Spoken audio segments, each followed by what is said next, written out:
Welcome to Economy Today on TVRC. My name is Kolawole Itunoluwa. Joining me on set is Mr. Akintunde Sami Vincent.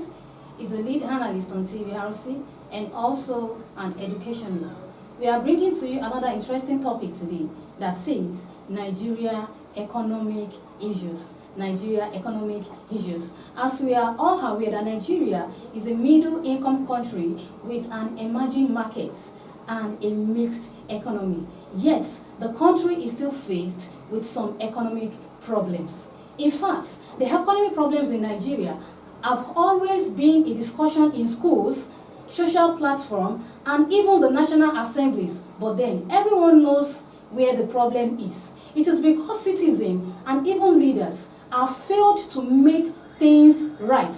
If your country continues to be like this, if Nigeria continues to go like this, then economic growth is to continue to be a dream. So we are going to be, welcoming our guest speaker for this morning. Good morning, Mr. Vincent. Yeah. According to our topic today is about Nigerian economic issues, and I believe that you are aware about everything that is happening in Nigeria. So can you please tell us some of the economic issues that Nigeria is facing right now? It's actually nice to be in the studio today. Well, you asked me if I'm aware of what is happening in this country. I want to throw it back to you again that we are all aware of what is happening in the country. So if you ask that what are the economic issues in the country at the moment, we have numerous, we have so many of them.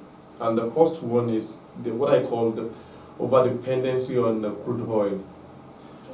This country, we so much depend on petroleum to the extent that we neglect other sectors, or less attention is given to other sectors. Let me put it that way. I beg your pardon. Don't forget in the history of this country, during the reign of some head of state, let me put specifically, during the reign of Yakubu Gowon, being the head of state, we had this ambience, this horror of what I call oil boom. The oil boom to the extent that the country seems not to have, they don't know what to do with money anymore because the money was just there. So as it stands now, with the emergence of so many countries, so many oil producing countries, that dependency on putting all our effort into oil seems to have been ought to have been taken to a kind of a bare minimal level. We ought to have just placed other sectors on the same equivalent with the same oil production. But is that the case? That's not that isn't the case. Because don't forget that we have other countries that are producing oil. Russia producing volume. Saudi Arabia, they produce in mass. We still have other countries, Venezuela, talk about Angola. We have so many oil producing countries now. So if one country, you are not buying from one country, you could pitch your tents to other country to get oil from them. So the rate at which the oil is being sold then is not the same today. In today's why are the leaders putting all their egg in one basket? Forgetting the fact that this country is so rich in other mineral resources. Look at our agriculture. We have a very fertile land for be it any kind of agricultural produce. Why is the effort placed on petroleum not placed on the same placed on other areas? So I think that's one. The second one is poor policy, poor governmental policy. The government did not been able to make a very cogent policy that would drive the economy of this country. And that's why things are the way they are today. And the one I have there is what I called violence, insecurity that is ravaging. No investors want to thrive in an insecure environment. So we have the market. Nigeria has a market. But the point is, investors, are they really comfortable coming down to Nigeria to carry out their businesses? The answer is no. So we could just go on and on and on and on. So this has been the issues. All right, thank you very much, Mr. Akintude. Now to my next question. We have various economic problems that are facing Nigeria now. We have unemployment, we have corruption, we have poor human development, even we have lack of interaction between government and the citizen. So what's your intake on unemployment rates now? Well, the unemployment rate in the country, as a matter of fact, is part of the economic crisis that we are facing. The population of the country is supposed to be a blessing, not a curse. But when the population is becoming a curse, then something is wrong. So the rate of unemployment, that's why I said, economic issue is always, those who are the heads of affair. When you say we have economic issue, we have not poor leadership crisis, poor economic management crisis. Because for economy to thrive, you need a manager. Exactly. You need people to manage the economy. Sure. But when the economy is not moving, when the economy is standstill, when the economy is grounded, then those who are in charge should be held responsible. So when you talk about unemployment in this country, number one, there's to be a kind of enabling, the government ought to create an enabling environment for employment and for business owners to thrive. But when business owners are so much careful to even get workers at the helm to pilot the affairs of their works, then you know something is wrong. Number one, there are so many factors that could amount to that. When you have poor power supply system, then you power virtually all you do. It's on generator. You could see everywhere. Check virtually every complex. You will see how people mount generators, facing one another to power their power. So how much are they making? Then how much are they going to pay? How much salary are they going to pay for their workers? So what I'm saying in essence is, the unemployment rate is because there's no enabling environment. And there's this attention on white collar job. Virtually all the grad, even the educational system, it has its own country. We cannot easily dumb down the kind of education that we are being exposed to in this country. When effort is supposed to be placed on technical education, where people will be self-reliant and self-sufficient, when emphasis is not being placed on that, people want to become those who want to become a lawyer. Now, even at the point in time in this country, we're saying you see our lawyers becoming charged and being lawyers. They want to just go to the court they want to just go to the police station and set people free. What I'm saying in essence is, the unemployment rate in this country is because, number one, there's no enabling environment. No, a number of me just a number, because then let me say number two also. Okay. And the second one is when you see even the crop of graduates that we are producing these days. I don't know when you even check all sectors, those who are supposed to be, you'll see agricultural students in the banks. Sure, even someone that studied Yoruba. You see somebody that studied Yoruba language in the bank. You will see those who are medical doctors teaching biology in our secondary schools. That's it. So you could say that we seem not to have gotten our priorities correctly. There's a kind of misplaced priority. Not until we have good managers to man the system. This is what you can continue. That's what you seek continuously. So the unemployment rate is so high because the few jobs that are available, it's only gotten by those, not those who are qualified. It's gotten by those who have the connection. Some people will tell you boldly that it's not only about what you carry as a certificate. It's all about who you know. Even with your ordinary national diploma, you could secure a job at any level. But it has to be who you know. And meanwhile, we have people who have doctorates that are still very much at home, searching for what to do. And that should not even be a kind of the bone of contention. The bone of contention is, if you are unable to secure a job, what can you do to better your life and to better your immediate environment? But when this will lead me to the third what I have, the other time we were talking about number 1, number 2, but let me make this one the third one. The banking factor, the factor that surrounds the banking system in Nigeria. When even policies that ought to have helped the government are supposed to be carried out by some other institutions are not being carried out. Then you see another Jew erupt, you see another Jew coming up again, erupting up like that. What am I saying in essence is when you look at the banks giving out loans, what are the kind of interest placed on those loans? And they are so bottlenecked that even if you don't have the mind, you cannot even make an attempt to embrace such a loan. So the government, the citizens, the graduates are not able to access loans, and those are able to access the loans, they are so bottlenecked that they have to come out with a very serious collateral.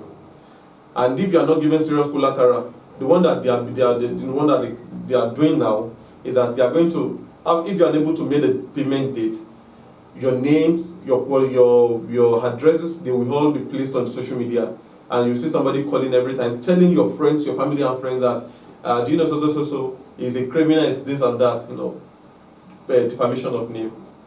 So what I'm saying in essence is we have so many issues, so many of them like that. All right, thank you so much, Mr. Akintunde. Now let's talk about corruption. Corruption is no longer in news. You hear corruption, Nigeria is corrupted, everywhere is corrupted. Do you understand? So I want to ask you today, how has corruption affected us in Nigeria? Well, corruption is actually endemic. It's a kind of it's a cankerworm that has eaten into the fabrics of this nation. So, and corruption is virtually, what I was talking about connection the other time is still part of corruption. You see the rate at which even some of our lawmakers, after getting jobs, after getting an opportunity to employ people, do you know how much they charge on some citizens for them to get employment? Even in our security architecture, go to the military. For those who are looking for the job, look at how much they are charging. Some of the operatives, look at how they are charging people to get job in the federal government. Some people are being charged sometimes. So corruption is, and even at home sometimes, even among parents, you see some parents, you see the way corruption is even eating into the fabrics of homes. You see, some sons they know how to tip their father now these days, just to make it kind of a comic this thing. They would tip their dad. They say, that one is the better son. This one is not, the one that is not bringing in the money. That one is the bad son. Sure. The one that comes home with the money, that's the best. Is a good son. So corruption is endemic. We can talk. Corruption is actually in every sector of whatever we do in this country. Be it education, you perceive somebody come of corruption. Go to sports. Some of our sport people were complaining recently that before he plays before he puts on the Super Eagles shirt, that he has to pay some amount of money to the coach before he's being picked to join the team. That's in the sports sector. So you can see corruption everywhere, corruption here and there. All right. Thank you so much, Mr. Akintunde.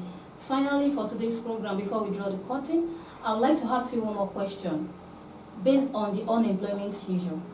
Now, according to my research, I got to know that most graduates, especially those graduates that are out of school, and those of them that actually came out with a very good performance, probably a first class or a second class, most of them are still at home, still looking for a job. They are not getting the job, and most of them are involving in crimes. We have increase in crime rates. We have increase in I don't know how to say it. We call something Yahoo. Yeah. You understand? There's increase in Yahoo, increase in crime rates, increase in killings, increase in ritual this thing. So what do you think? What advice can you give to the unemployed youth? Even before I give the advice on unemployed youth, it is very imperative for me to say this, that even those who are gainfully employed and those that are not employed, so many of them are looking for means to jet out of the country. go to the immigration centers in this country on daily basis. You keep shouting that, what is wrong? Why is it that people want to leave this country? People are moving. Go and look at those, sorry, go and look at those go and check our airports. Sure. People are moving out of the country on a daily basis. Now back to your question, if you look at how much some parents have spent on their kids before they graduate, before they graduated from a particular university, Millions. you know that all those boys, all those guys, not as if they really want to engage in something illegitimate. Sure, they don't. So my advice is, and this advice I won't just give to, is that, see, anything that is illegitimate does not really pay. It won't go a long way. So it's better for us to sit down, and I have noticed something in the kind of, I did kind of study, disability study, that the amount you spent on, what's it called, doing something great, something good, and I mean the amount, the energy you spent on something that is not good, is the same energy you spent on something that is good. Sure, that's true. If you want to engage in 419 business, fraudulent business, and you want to also engage in a kind of business that is very good, the energy you spent in doing something illegitimate is the same energy you spent on doing something legitimate. The difference is that when you do something good, there's a great benefit. But when you do something illegitimate, considering that energy, you are going to get, you will definitely get you will be punished for it in the long run. So my advice is that all our energy should be, all the energy should be channeled doing something good, because it has a better future, a glorious future. That's for the unemployed youth. Yeah. Okay. Now to the government is that the economy should be diversified. Enough of putting all attention on crude oil, on petroleum. No, we have other sectors. Okay. We have energy sector, renewable energy. Sure. And that energy alone can accrue a huge amount of money on this. It can actually be a kind of a stepping stone to our economy, a kind of to pushing our economy and raise it to a very high standard. Another one is ban on importation. How on earth do you ban importation when people are crying, people are shouting, and you want to just close up the border like that? When you close the border and goods are not coming, are they going to hit the head of the government, or are they going to hit their this thing? And you are saying people should go into agricultural products. And you've not made so many things available. The fertilizer is not available. The lands, they are not really available. And funny enough, people are moving from the rural to the urban. And those that are in the urban, the whole of the urban sector is so congested. And nobody wants to go back to the rural because, number one, there are so many. Who want to stay where there is no electricity? Who want to stay where there is no good water? Who want to stay where there is mosquitoes everywhere when the health is not secured? So all this, they are part of what government should really worked on. I don't see a reason why the government should close the border at this point in time. Another one is they should strengthen the officials that are in charge of corruption, like the EFCC, like the ICPC, and what have you. All they should be given power. The president uses prerogative, and it should let those people work independently to make sure that they sanitize so many sectors that are very corrupt. So, and a good economic policy also. Don't just come up with a very bad economic policy. Make sure your economy, they are tailored to address the needs of your citizens. So, in my opinion, I think, and ultimately, they need to look beyond ethnicity. Because if there's something that has divided this country, it is this issue of ethnicity and tribalism. People are so tribal conscious, they are so ethnic conscious, that every second of their life, it's always my brother, it's always my sister. If it's not my brother, it's not getting the job. Sure. But if it's this thing, then we could just, now my brother, now we could just, the popular saying now my brother, now my brother, now my brother. That's true. All right, thank you so much, Mr. Vincent. Thank you for coming. Thank you for everything. I really appreciate you.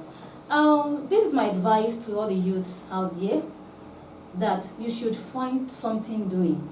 Just find something doing. You have one skill or the other. Oh, I'm not employed. I don't have a job. I don't have where to go. You can do something. You can start something within yourself. Just start something. Enough of crime rate. Enough of killings. Enough of, businesses that even your parents cannot be proud of. Enough. You can find something doing. And I know that as you are doing that, I know that Nigeria is going to be better. So here comes to the end of today's program. I still remain your presenter, Kolawole Itunoluwa. See you next time. Bye.